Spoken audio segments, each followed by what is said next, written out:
الرحمن الرحیم۔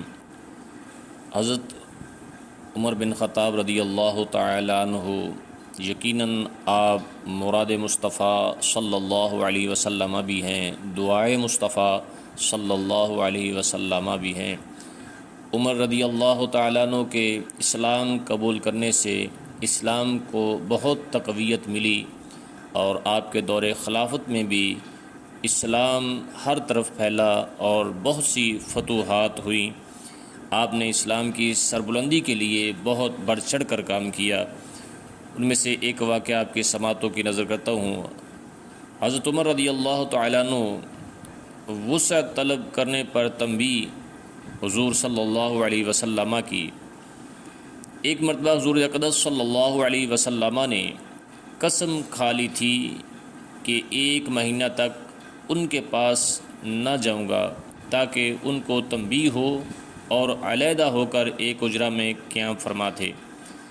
بیویوں کی بعض کچھ زیادتوں کی وجہ سے حضور اکرم صلی اللہ علیہ وسلم نے یہ فیصلہ فرمایا کہ میں 1 ماہ تک قریب نہیں جاؤں گا، اور حضور علیحدہ تشریف فرما ہو گئے۔ لوگوں میں یہ شہرت ہو گئی کہ حضور صلی اللہ علیہ وسلم نے سب کو طلاق دے دی۔ حضرت عمر رضی اللہ تعالیٰ عنہ اس وقت اپنے گھر میں تھے۔ جب یہ خبر سنی تو دوڑے ہوئے تشریف لائے۔ مسجد میں دیکھا کہ لوگ متفرق طور پر بیٹھے ہوئے حضور صلی اللہ علیہ وسلم کے رنج اور غصہ کی وجہ سے رو رہے ہیں۔ بیویاں بھی سب اپنے اپنے گھروں میں رو رہی ہیں۔ اپنی بیٹی حضرت حفصہ رضی اللہ تعالی عنہما کے پاس تشریف لے گئے۔ وہ بھی مکان میں رو رہی تھیں۔ فرمایا کہ اب کیوں رو رہی ہے؟ کیا میں ہمیشہ اس سے ڈرایا نہیں کرتا تھا کہ حضور صلی اللہ علیہ وسلم کی ناراضگی کی کوئی بات نہ کیا کر؟ اس کے بعد مسجد میں تشریف لائے۔ وہاں ایک جماعت منبر کے پاس بیٹھی رو رہی تھی۔ تھوڑی دیر وہاں بیٹھے رہے مگر شدت رنج سے بیٹھا نہ گیا۔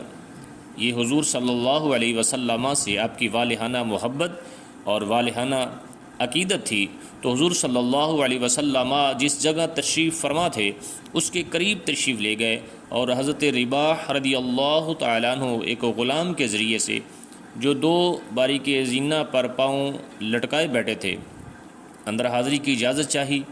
انہوں نے حاضر خدمت ہو کر حضرت عمر رضی اللہ تعالیٰ عنہ کے لیے اجازت مانگی، مگر حضور اقدس صلی اللہ علیہ وسلم نے سکوت فرمایا، کوئی جواب نہ دیا۔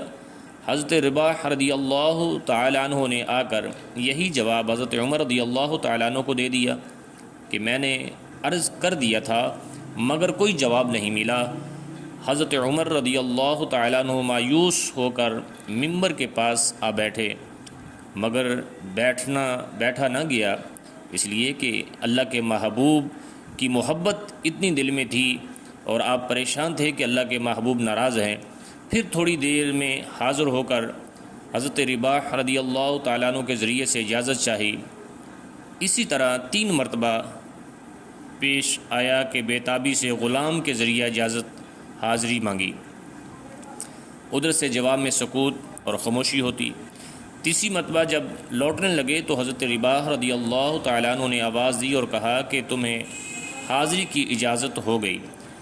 حضرت عمر رضی اللہ تعالیٰ عنہ حاضر خدمت ہوئے تو دیکھا کہ حضور اقدس صلی اللہ علیہ وسلم ایک بوریے پر لیٹے ہوئے ہیں جس پر کوئی چیز بچھی ہوئی نہیں تھی، اس وجہ سے جس میں اطہر پر بوریے کے نشانات بھی ابھر آئے ہیں۔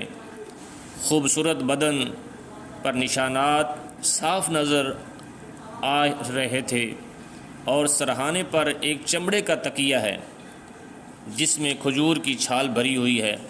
حضرت عمر رضی اللہ تعالی عنہ نے سلام کیا اور سب سے اول تو یہ پوچھا، کیا آپ نے بیویوں کو طلاق دے دی صلی اللہ علیہ وسلم؟ آپ صلی اللہ علیہ وسلم نے فرمایا نہیں۔ اس کے بعد میں نے دل سے حضور صلی اللہ علیہ وسلم سے محبت کا اظہار کیا، عرض کیا یا رسول اللہ صلی اللہ علیہ وسلم، ہم قریشی لوگ عورتوں پر غالب رہتے تھے، مگر جب مدینہ آئے تو دیکھا کہ انصار کی عورتیں مردوں پر غالب ہیں۔ ان کو دیکھ کر قریش کی عورتیں بھی اس سے متاثر ہو گئیں۔ اس کے بعد میں نے ایک آدھ بات اور کی جس سے نبی اکرم صلی اللہ علیہ وسلم کے چہرہ انور پر تبسم کے آثار ظاہر ہوئے۔ میں نے دیکھا کہ گھر کا کل سامان یہ تھا، 3 چمڑے بغیر دباغت دیے ہوئے اور ایک مٹھی جو ایک کونے میں پڑے ہوئے تھے۔ میں نے ادھر ادھر نظر دوڑا کر دیکھا تو اس کے سوا کچھ نہ ملا۔ میں دیکھ کر رو دیا۔ حضور صلی اللہ علیہ وسلم نے فرمایا کہ اے عمر کیوں رو رہے ہو؟ میں نے عرض کیا یا رسول اللہ صلی اللہ علیہ وسلم کیوں نہ روؤں کہ یہ بوریے کے نشانات آپ صلی اللہ علیہ وسلم کے بدن مبارک پر پڑ رہے ہیں اور گھر کی کل کائنات ہی ہے جو میرے سامنے ہے۔ پھر میں نے عرض کیا کہ یا رسول اللہ صلی اللہ علیہ وسلم دعا کیجئے کہ آپ صلی اللہ علیہ وسلم کی امت پر وسعت ہو۔ یہ روم فارس بے دین ہونے کے باوجود کہ اللہ کی عبادت نہیں کرتے، ان پر تو یہ وسعت، یہ کثر و کثرت تو باغوں اور نہروں کے درمیان ہیں، اور آپ اللہ کے رسول اور اس کے خاص بندہ ہو کر یہ حالت نبی اکرم صلی اللہ علیہ وسلم تکیہ لگائے ہوئے لیٹے تھے۔ حضرت عمر فاروق رضی اللہ تعالیٰ عنہ نے جب یہ بات کی تو حضور اقدس صلی اللہ علیہ وسلم اٹھ کر بیٹھ گئے اور فرمایا کہ اے عمر، کیا اب تک اس بات کے اندر شک میں پڑے ہوئے ہو؟ سنو، آخرت کی وسعت دنیا کی وسعت سے بہتر ہے۔ ان کفار کو دنیا میں ہی سب چیزیں دے دی گئی ہیں اور ہمارے لیے آخرت میں ہیں۔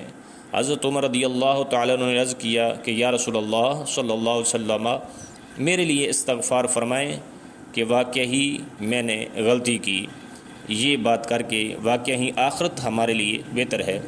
یہ دین و دنیا کے بادشاہ اور اللہ کے لاڈلے رسول صلی اللہ علیہ وسلم کا طرز عمل ہے، اور آج ہمارا طرز عمل کیا ہے یہ بھی آپ ضرور نوٹ فرمائیں۔ بوریے پر کوئی چیز بچھی ہوئی نہیں، نشانات بدن پر ہیں، اور آج ہم نرم و نازک بستر پر سوتے ہیں اور پھر بھی اللہ کی ناشکری کرتے ہیں۔ ایک مرتبہ زوجہ محترمہ نے اسی بوریے کے بستر کو 4 تہوں میں لگا دیا، اور اللہ کے نبی صلی اللہ علیہ وسلم آرام فرمایا۔ صبح اٹھ کر پوچھا کہ رات کون سا بستر تھا؟ تو ازواج نے عرض کی یا رسول اللہ وہی بستر تھا، اس کو ہم نے 4 تہوں میں کر دیا تھا۔ اللہ کے نبی نے فرمایا کہ اسے 2 میں ہی رہنے دیا کرو، نرم ہونے کی وجہ سے رات کو اٹھنے میں مانع بنتی ہے۔ اب ہم لوگ اپنے نرم اور روئی دار گدوں پر بھی نگاہ ڈالیں کہ اللہ نے کس قدر وسعت فرما رکھی ہے، اور پھر بھی بجائے شکر کے ہر وقت تنگی کی شکایت ہی زبان پر رہتی ہے۔ اللہ تعالی ہم سب کو اللہ تعالی کی اخلاص کے ساتھ عبادت کرنے کی توفیق عطا فرمائے، اور ہر نعمت پر شکر بجا لانے کی بھی اللہ پاک ہمیں توفیق عطا فرمائے۔ ویڈیو اچھی لگے تو اس کو لائک بھی کریں، سبسکرائب بھی کریں، اور ہو سکے تو کمنٹس میں ضرور بتائیے گا۔ اللہ حافظ۔